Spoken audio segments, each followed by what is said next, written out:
Gagawa tayo ngayon ng Korean cream cheese garlic bread. Ito yung cream cheese siya tapos Korean bread.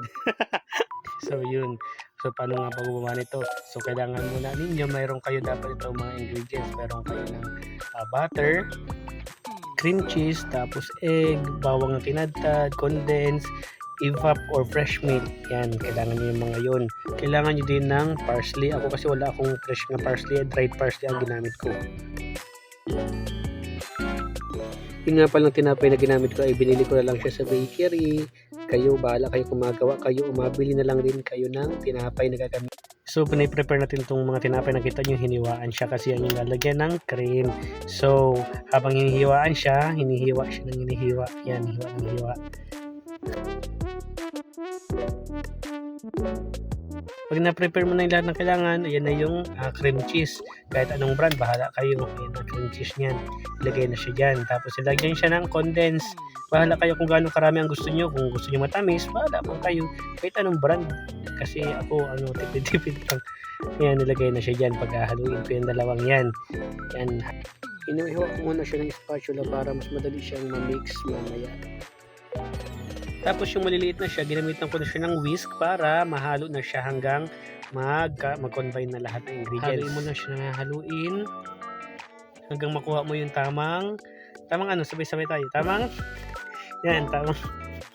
Pag okay na to, iset aside nyo na siya. Tapos ito namang sasawsawan egg. Tapos dapat pala itong butter is tinunaw siya. Mali ang pagkagawa ko dyan. Pero okay lang. Ilagyan ko siya ng evap. Pwede kayo magamit ng fresh milk. Tapos itong dried na parsley. Wala kasi nga akong fresh. Tapos imimix nyo lang siya. Medyo nahihirapan ako mag-mix dyan dahil yun nga ginamit kong butter ay hindi tunaw. Dapat ma-mix siya ng maayos, hindi halo-haloin na. Yan, halo-halo na, halo ng halo. Habang hinahalo siya, haluin niyo siya. Pag nahalo na, lagyan niyo na siya ng bawang. Pagkalagay ng bawang, haluin niyo ulit siya. Tapos yan ang yung prepare niyo tinapay. Lalagay na natin yung prepare na, anong tawag dyan? Tama, cream cheese. Yan yung cream cheese na prepare. Ilalagay na natin siya dyan sa mga pinagpagitan ng hiwa. Uy, ilalagay nyo yung cream cheese sa mga dun sa hiwa. So madali lang gawin siya, mga 2 hours and 2 days.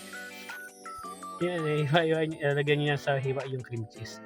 Yan, habang nilalagay nyo siya dyan, i-sure nyo na lahat malalagyan. Wala kasi ako yung bagang piping bag, kaya kutsara lang.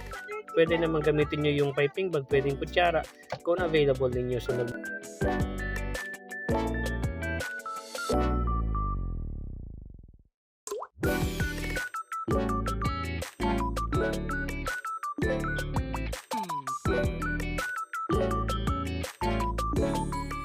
ginagawa nyo to, i-preheat nyo na yung air fryer for 10 minutes sa 100 degrees Celsius.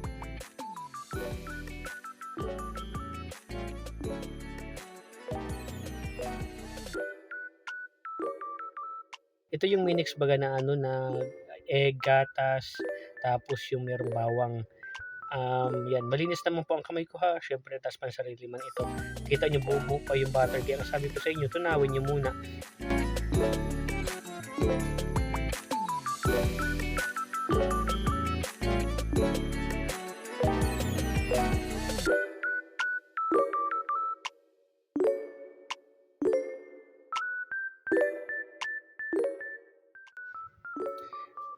Dapat lahat yan makutan siya nung minix natin na egg, tapos yung may bawang.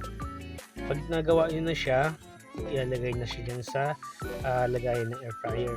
Apat-apat lang ang kasya dun sa akin.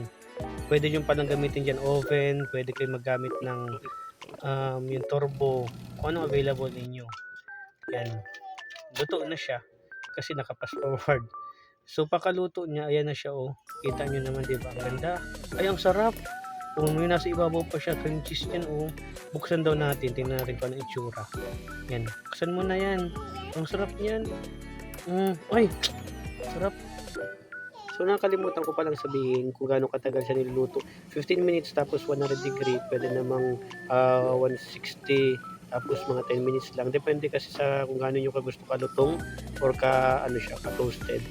Yan, nasa loob yung cream cheese niya. Tapos yung dami ng cream cheese, bahala kayo. Madali lang siyang gawin. Lagay ko na natin sa description yung mga ingredients na ginamit ko kahit anong brand ang gamitin nyo. Bahala man kayo. Ang sarap oh. Yan oh. Yan. Sarap. Sige na. Yun lang. Bye.